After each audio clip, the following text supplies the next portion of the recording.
Hello, World Economic News, Woden's Day. An opening chart on the slideshow. Back up, thank you, Richard. Chart of the day is Goldman traders made $100 million in a day 68 times last year. Quite impressive, I suppose. You can see it ramped up towards the end of the year. What do you think? Do you think if Goldman make $100 million a day, do you think that necessarily somebody has lost $100 million a day? I don't think so. What do you think?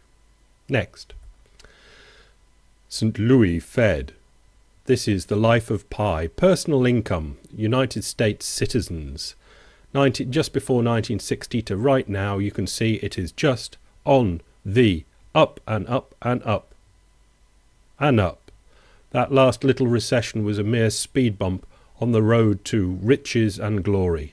Everyone is getting richer and richer. Especially the richers are getting richer. A lot richer. Maybe it isn't totally representative of all American citizens. But there's money there somewhere to be made. FICO scores. This chart number 3 is to buy a new home in the United States of America. It's cranking up since the middle of last year. You need a good credit rating to get your mortgage, which is a good idea if you want the mortgage to be paid back, but it isn't going to help the housing market any.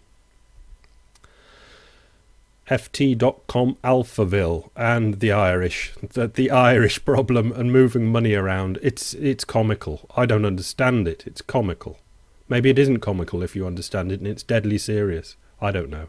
It's an Irish bank world is this article, and it just goes further on. It's incredible.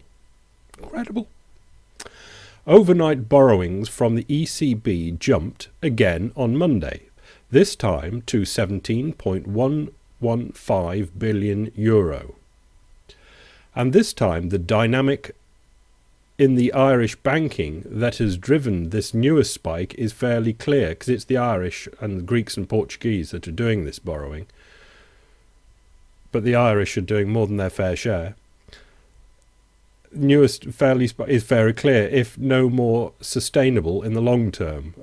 Alphaville are quite amusing on things. They know what's going on and they find it funny, so that's good. Here's what happened. Allied Irish Bank won an auction of deposits from bust lender Anglo-Irish last week. In reality, and as Ireland's premier central bank watcher Lorcan has explained, the point of the auction wasn't just to divest a doomed bank, Anglo-Irish, of its deposits, but also to aid the funding of allied Irish banks. I thought it was bank. Twice it's bank, so banks it is.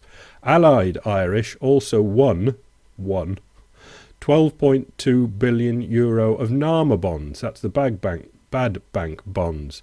Debt issued to Anglo-Irish in return for sending trouble loans to Ireland's bad bank, which carries a government guarantee, and is therefore eligible collateral for open market operations at the ECB. If you followed that and you didn't understand what was going on, you're a genius.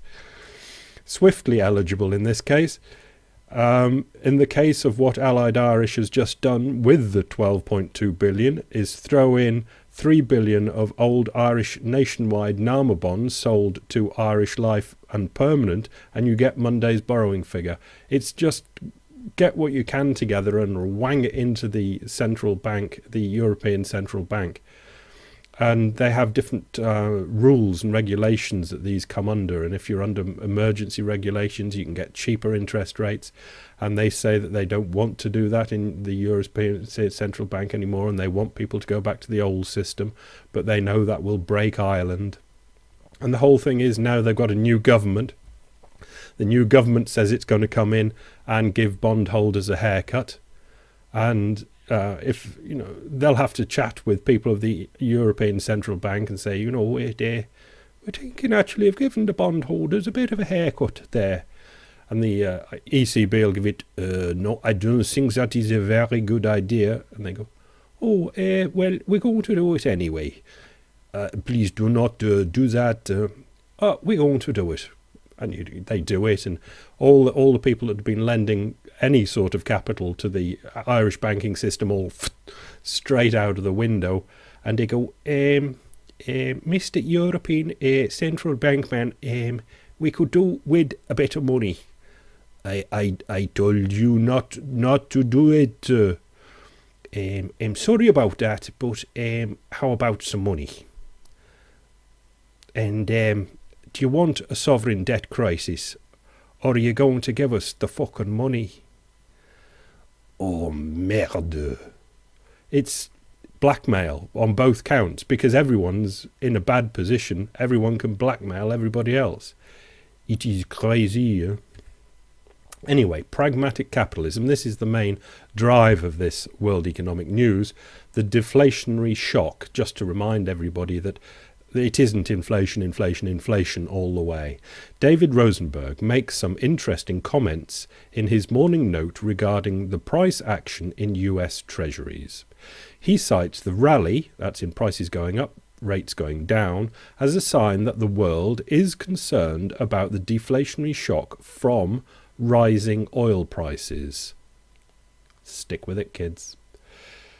It is also interesting to see how government bond markets are reacting to the price of oil surge by rallying, not selling off. In other words, bond market investors are treating this latest series of events overseas as a deflationary shock. And Cullen Roche, Pragcap, goes on to write, I think Rosie has this one spot on. The risk of rising oil is not a hyperinflationary spiral, but rather a deflationary spiral. Oil price increases are cost-push inflation of the worst kind, and for a country still mired in a balance sheet recession, that means spending gets diverted, which only gives the appearance of inflation in highly visible gas prices, while creating deflationary trends in most less visible other assets. Have a look at today's Case-Shiller housing report, for example. The environment is not really so different from what we were experiencing in 2008.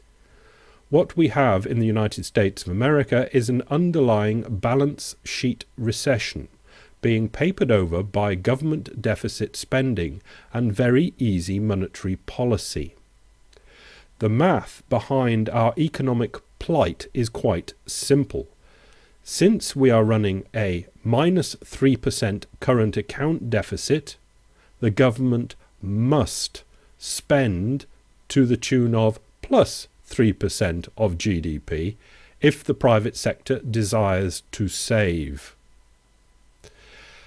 And that's exactly what's occurring. In fact, the 10% deficit is allowing the private sector to save quite a bit, roughly 7%. Make no mistake, the deficit spending over the last 2 years is what has generated recovery. This is far from organic growth.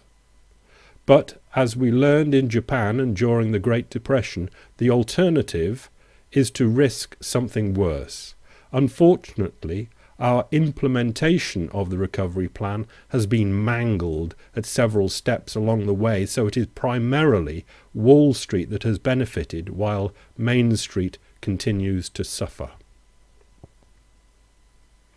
Link below. Read all the comments as well. Interesting stuff. Always interested in the inflation-deflation argument, n'est-ce pas? Last one is space capacity in oil markets will disappear by 2013, even on conservative demand assumptions. This is Morgan Stanley Commodities Research, and I am prepared to go along with this final chart. It's basically saying that 2009, 2010, because of the recession, there was a 7.5% spare capacity in oil. And that is now sloping downwards as the world economy recovers. And in 2011, we're pushing down 5 to 2.5%. And by 2013, it will go negative. And 2014 to 15, it's going down to 2.5% negative. In other words, we need demand destruction of 2.5%. I think the economies will collapse enough before then, but I'm willing to go along just about with those sort of spare capacity numbers and the steepness of that curve. How about you? Bye.